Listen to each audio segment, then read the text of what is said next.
பரந்தூரில் இரண்டாவது விமான நிலையம் அமைக்கும் திட்டம் கைவிடப்பட்டதன் பின்னணி என்ன? எல்லாம் அரசியல் தான்.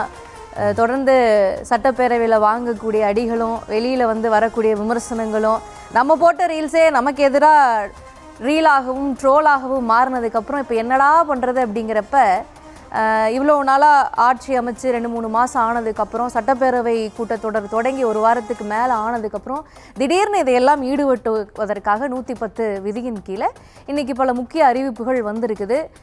முதல் கையெழுத்தாக இந்த அன்னபூர்ணி திட்டத்தில் கையெழுத்து போடுவார், ஒரு 6 சிலிண்டர் நமக்கு இலவசமாக கிடைக்கும் அப்படின்னு பெண்கள்லாம் எதிர்பார்த்துட்டு இருந்தாங்க. அது 3 மாதம் கழித்து நிறைய பேக்லாஷஸ் ஆனதுக்கப்புறம் இன்றைக்கி அறிவிப்பாக வந்திருக்குது. இந்த பரந்தூர் விமான நிலைய திட்டத்தை பொறுத்த வரைக்கும் தேர்தல் வாக்குறுதியின் போது அப்போ விவசாயிகள்லாம் போராடிட்டு இருந்தாங்க. அப்போ தாவேகாவின் பக்கம் ஒரு செட் ஆஃப் வாக்குகளை மொபிலைஸ் பண்ணுறதுக்கு என்ன அப்படின்ற விஷயத்தை பார்க்குறப்ப இப்போ விவசாயிகள் வாக்குகளை திருப்பணும் அப்படிங்கிறப்ப அந்த பரந்தூர் விமான நிலையம் வேண்டான்னு போராடின ஏகனாபுரம் மக்களுக்கு ஆதரவாக நான் ஆதரவளிக்கிறேன் அப்படின்னு அங்கே வேனில் பிரச்சாரம் செய்வதை போல சென்றிருந்தார் விஜய். அதுக்கப்புறம் ஆதரவு தெரிவிச்சிருந்தார் பரந்தூர் விமான நிலையம் அமைக்கப்படக்கூடாது அப்படின்னு.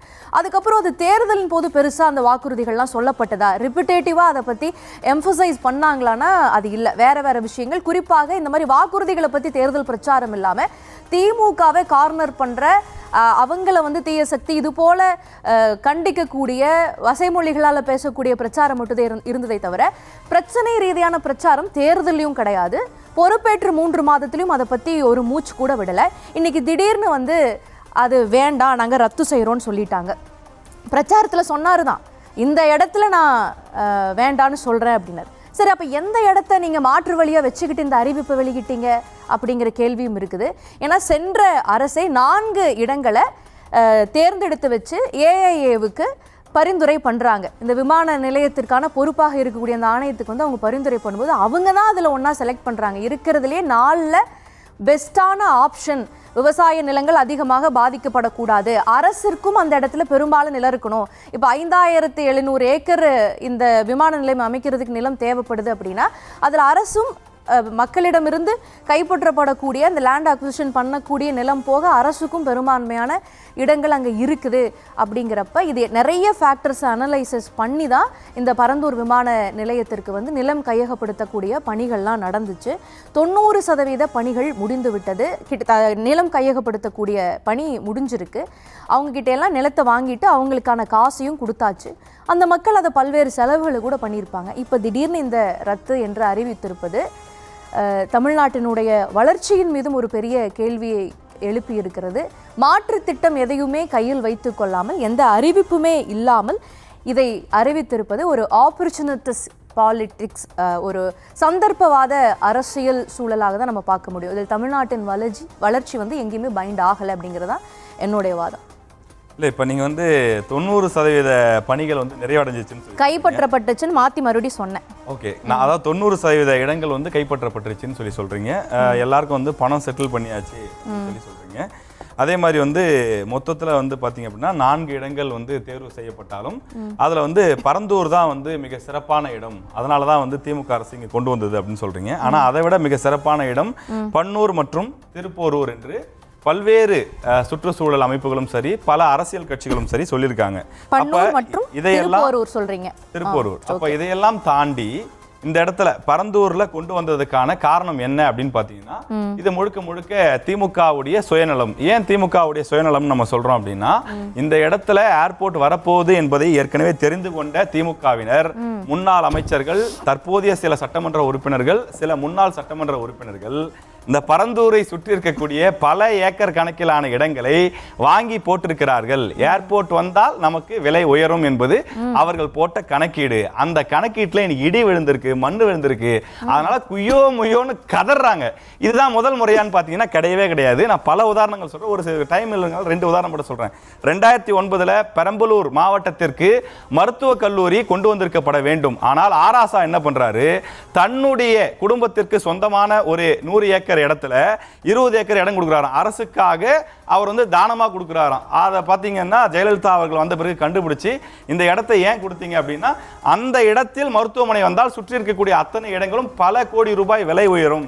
அதை வந்து திமுக அறுவடை செய்யலாம் அல்லது ஆராசா அறுவடை செய்யலாம் என்பதனாலே இப்படி கொண்டு வந்தார்கள் அப்படின்னு சொல்லி இந்த திட்டத்தை நிறுத்தினாங்க. இது மட்டுமான்னு பார்த்தீங்கன்னா நாமக்கல் ராசிபுரம் புதிய பேருந்து நிலையம் படையப்பா நகர்னு ஒரு நகர், அந்த நகரில் பார்த்தீங்கன்னா ஒருத்தர் தானா முன் வந்து அரசுக்கு ஒரு 9 ஏக்கர் நிலத்தை கொடுக்குறாரு. ஏன்னு பார்த்தீங்கன்னா சுற்றி இருக்கிறது பார்த்தீங்கன்னா 100 ஏக்கர், வெறும் 1000 ரூபாய் ஆயிரங்களில் மட்டும் போகக்கூடிய இடம். புது பேருந்து நிலையம் வருகிறது என்று சொன்ன உடனே சுற்றி இருக்கக்கூடிய இடங்கள் லட்சக்கணக்கான ரூபாய் விலை வருகிறது. அந்த இடம் மட்டும்தானா அப்படின்னு பார்த்தீங்கன்னா கடலூரில் எடுத்துக்கலாம். கடலூரில் தற்போது புதிய பேருந்து நிலையம் வந்திருக்கின்றது.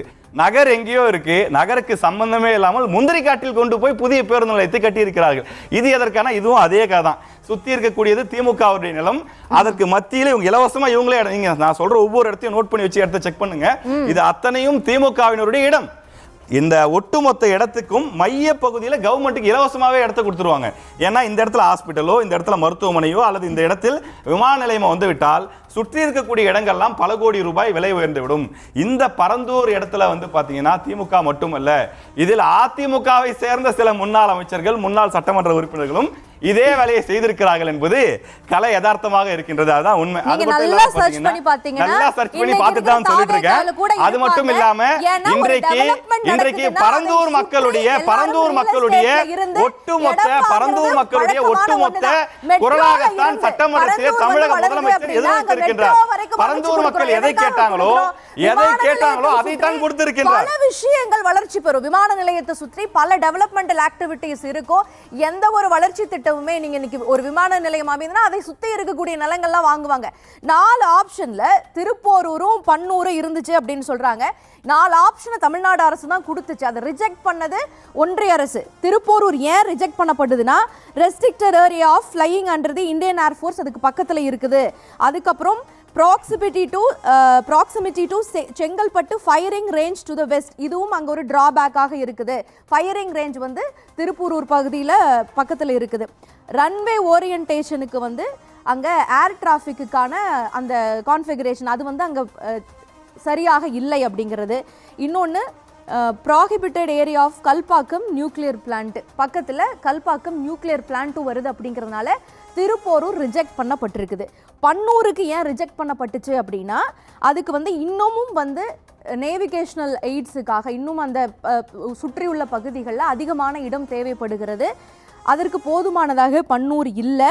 அதுக்கப்புறம் ஏற்கனவே பெரிய 7 இண்டஸ்ட்ரீஸ் வந்து அங்கே செயல்பாட்டில் இருந்துட்டு இருக்குது அதுக்கு பக்கத்தில். அதுக்கப்புறம் ஹை டென்ஷன் டவர்ஸ் வந்து நிறைய அங்கே அமைக்கப்பட்டு இருக்கிறது. அங்கே 1546 ஃபேமிலிஸை டிஸ்லோகேட் பண்ணணும், அங்கிருந்து இடமாற்ற வேண்டிய அவசியம் இருக்குது. அப்போனா பரந்தூரில் இடமாற்றம் செய்யலையா? ஏகனாபுரம் மாற பகுதியில் ஏன் போராட்டம் பண்ணாங்க அப்படின்னா அங்கே 1005 குடும்பங்கள் இடமாற்றம் செய்யப்படுகிறது. பன்னூர் ஏன் கம்பேரிட்டிவ்லி பரந்தூரை கம்பேர் பண்ணும்போது ஆப்ஷனலாக இல்லைன்னா அங்கே 1500 ஃபேமிலியை வந்து அந்த இடமாற்றம் செய்ய வேண்டிய விஷயங்கள் இருந்தது. இது மாதிரி இன்னொரு ஊரு கூட இருந்தது, பாடாலம் சொல்லிட்டு. அங்கேயும் வந்து பக்கத்தில் இந்தியன் ஏர்ஃபோர்ஸ் இருக்குது. Chengalpattu range of firing range இருக்குது. இது மாதிரியான விஷயங்கள் எல்லாம் ஆராய்ந்து தான் ஒன்றிய அரசு தான் இந்த இடத்துக்கு பரந்தூருக்கு வந்து அனுமதி கொடுத்துருக்குறாங்க. 5700 ஏக்கர் அங்கே வந்து இந்த நிலையம் விமான நிலையம் அமைக்கிறதுக்கு வந்து கையகப்படுத்தப்படுது. தமிழ்நாடு அரசினுடைய நிலம், அதே போல் அங்கே இருக்கக்கூடிய மக்களின் நிலம். அப்படின்னா அதை சுற்றி இருக்கக்கூடியவங்க நிலம் வாங்கிட்டாங்கிற அக்யூசிஷன் தான் நீங்கள் வைக்கிறீங்களே தவிர இந்த நிலம் 5700 ஏக்கர் கைப்பற்றப்பட்டிருக்குல்ல. நாளைக்கு தாவேக்கா போய் ரிஜெக்ட் பண்ண திருப்போரூர்லையும் பன்னூர்லையும் போய் விமான நிலையம் அமைக்க போகுதா மாற்று வழியா? அப்படி விமான நிலையம் அமைக்கிறப்ப அதை சுற்றி யாரும் நிலம் வாங்க மாட்டாங்களா? இன்னைக்கு ஒரு பேருந்து நிலையம் கட்டினால் இன்னைக்கு எத்தனை ஆடு நம்ம பார்க்குறோம். கோயம்பேட்டுக்கு மிக அருகில், கிளாம்பாக்கத்துக்கு மிக அருகில், மீனம்பாக்கத்திற்கு மிக அருகில், நாளைக்கு பன்னூருக்கும் படாலத்துக்கும் மிக அருகில் நீங்கள் கொண்டுட்டு வர்றீங்க அப்படின்னா பரந்தூரில் விமான நிலையம் அமைச்சா பரந்தூருக்கு மிக அருகில்னு ரியல் எஸ்டேட் சுற்றி வளரதான் செய்யும். அதெல்லாம் வந்ததுக்கு அப்புறம் ஆனால் ஒரு திட்டம் வருவதற்கு முன்பே திட்டமிட்டு அந்த இடத்தை மொத்தமாக வாங்கிவிட்டு அந்த இடத்தை பிளான் பண்ணி ஏர்போர்ட் கொண்டு வரீங்க. அதுதான் அயோக்கியத்தனம், அதுதான் திட்டமிட்ட படுகொலை.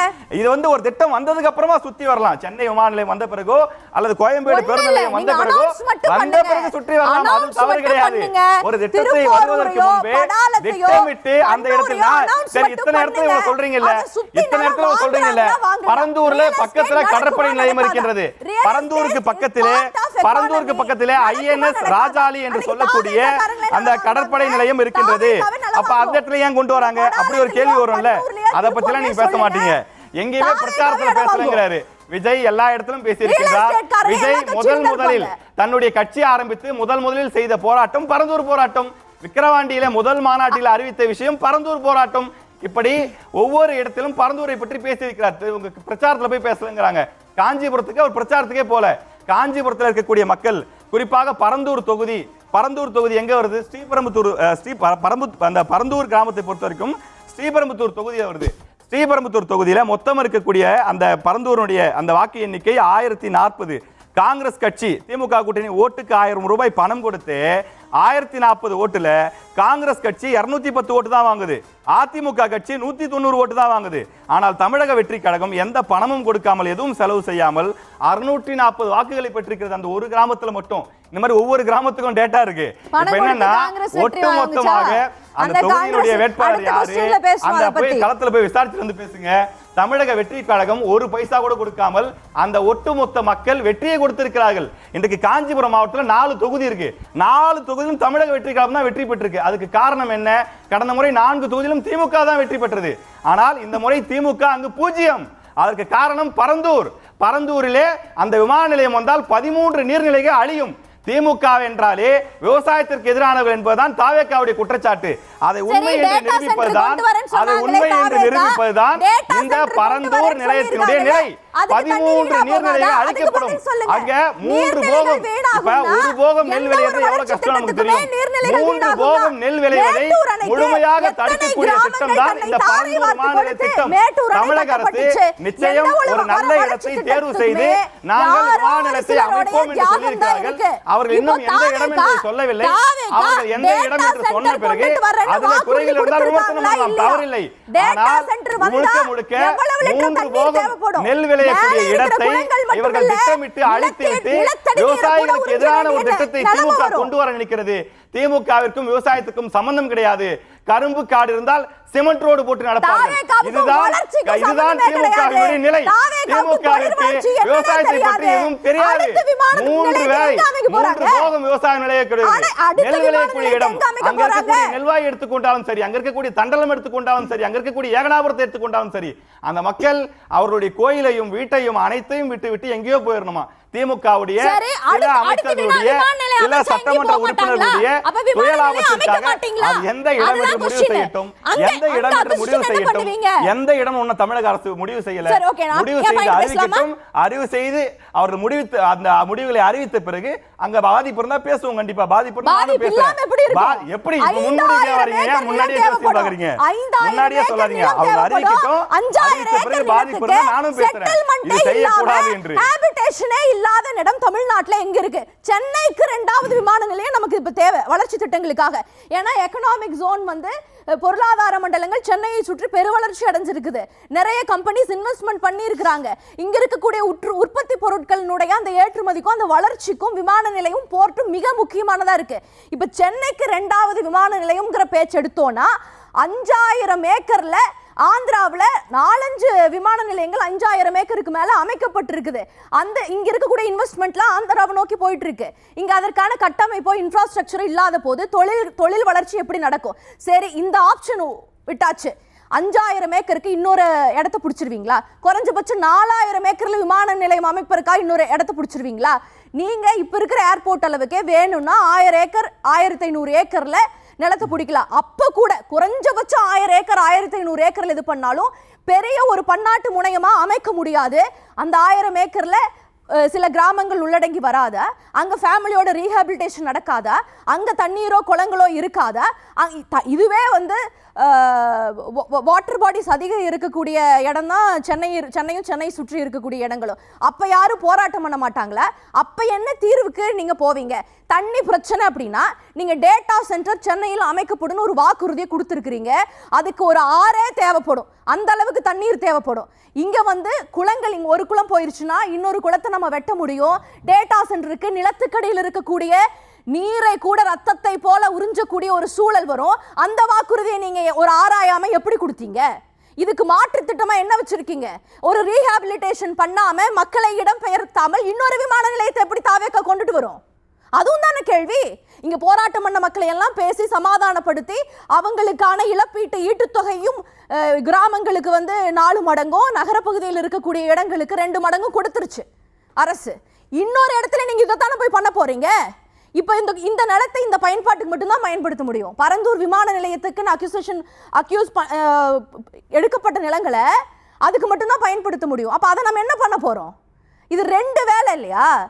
அரசனுடைய பொருளாதார வீணடிப்பு இல்லையா? வளர்ச்சிக்கு பேக்லாஷ் இல்லையா? தொழில் வளர்ச்சி எங்க போகும்? இங்க இருக்கக்கூடிய ஏற்கனவே இங்க வர வேண்டிய நிறுவனங்கள்லாம் ஆந்திராவுக்கு போயிருச்சு. அவங்க 7 விமான நிலையம் வச்சிருக்கிறாங்க. அதுக்கப்புறம் பக்கத்து மாநிலத்தில் 150 கிலோமீட்டருக்கு அருகாமையில் இன்னொரு விமான நிலையம் அமைக்க முடியாது. நம்ம பார்டர் சுற்றி எல்லாருமே பெரிய விமான நிலையங்களை அமைச்சிட்டாங்கன்னா ஃப்ளையிங் ஜோன் நமக்கு கிடைக்காது. என்ன பண்ண போகிறோம்? மாற்று திட்டமே இல்லாமல் நீங்கள் பாட்டுக்கு எடுத்தோம் கவுத்தோன்னு பண்ணீங்கன்னா அது மக்களுடைய வளர்ச்சிக்கு எதிரானது இல்லையா? பரவாயில்ல, தாவேக அரசு சொன்னதை செய்திருக்கிறார்கள். நாங்கள் ஆட்சிக்கு வந்தோம் அப்படின்னா கண்டிப்பாக பரந்தூரில் விமான நிலையத்தை வரவிட மாட்டோம். நாங்கள் வளர்ச்சிக்கு எதிரானவர்கள் கிடையாது. நிச்சயமாக விமான நிலையம் வேண்டும், ஆனால் இந்த இடத்துல வேணாம். விவசாய நிலத்தை அழித்து அந்த இடத்துல விமான நிலையம் வேணான்னு சொன்னாங்க. பரந்தூர் மக்கள், ஏகனாபுரம் மக்கள் கிட்டத்தட்ட 1000 நாட்களை தாண்டி போராடி கொண்டிருந்தார்கள். மனசாட்சியே இல்லாத திமுக அரசு கல் நெஞ்சம் கொண்டு அவர்களை ஏறெடுத்து பார்க்காமல் இருந்தார்கள். பல முறை பேச்சுவார்த்தை என்று அழைத்து வரப்பட்டு அலைகழிக்கப்பட்டார்களே தவிர ஒவ்வொரு முறையும் செக்ரட்டேரியட்ல நின்று கண்ணீரோடு அவர்கள் பேட்டி கொடுத்தார்கள். ஆனால் விஜய் அவர்கள் திமுக மாதிரி இல்லாமல் சொன்னது ஒன்று செய்தது ஒன்றுமா இல்லை. ஏன் அப்படி சொல்றோம்னா 2019 8 வழி சாலை எடப்பாடி பழனிசாமி அவர்களுடைய ஆட்சி காலத்தில் கொண்டு வரப்பட்டது. அன்னைக்கு தரையில விழுந்து புரண்டாங்க எதிர்கட்சியாக இருந்த திமுக. ஐயோ குய்யோ முய்யோன்னு அப்படி குதிச்சாங்க. 8 வழி சாலையா? வேணவே வேணாம். விவசாயிகளை பத்தி எடப்பாடிக்கு என்ன தெரியும்? நான் ஒரு விவசாயின்னு சொல்லிக்கிறீங்களே, சொன்னா மட்டும் போதுமா? விவசாய நிலத்துக்கு நடுவுல ரோடு போடுவாங்க என்றெல்லாம் சொன்னவர்கள். ஆனா ஆட்சிக்கு வந்தவங்க முதல்ல போட்ட சைன் எது தெரியுமா? அந்த 8 வழி சாலை. அந்த 8 வழி சாலை இப்படிதான் திமுக எதிர்கட்சியா இருக்கும்போது ஒன்று பண்ணுவாங்க, ஆட்சிக்கு வந்தா பல்டி அடிப்பாங்க. ஆனால் தாவேக அரசு எதிர்க்கட்சியாக இருக்கும்போது வேண்டாம் என்று சொன்னார்கள். இன்றைக்கு ஆளுங்கட்சியாக வந்தபோதும் வேண்டாம் என்ற நிலைப்பாட்டிலே நின்றிருக்கிறார்கள். அவருடைய ஆண்மையை, அவருடைய வல்லமையை நான் பாராட்டுகிறேன். விவசாயிகளின் பக்கம் தமிழக வெற்றி கழகம் நின்றிருக்கிறது. கருணையே இல்லாமல் திமுக அன்றைக்கும் விவசாயிகளுக்கு துரோகம் செய்தது. இன்றைக்காவது ஒரு நல்லது நடக்கிறதே என்று பார்க்காமல் திமுக தலைவர் ஒரு பக்கம் அறிக்கை கொடுக்கிறார், எதிர்க்கட்சி தலைவர் ஒரு பக்கம் அறிக்கை கொடுக்கிறார். முன்னாள் அமைச்சர்கள் போய் ஒவ்வொரு இடத்திலும் பேட்டி கொடுத்து புலம்பிக் கொண்டிருக்கிறார்கள். இனி விஜய் அவர்கள் இருக்கும் வரை விவசாயிகளுக்கு தமிழ்நாட்டில் நன்மைதான் நடக்கும் என்று அவர் கட்சியை சார்ந்தவர்கள் சொல்கிறார்கள்.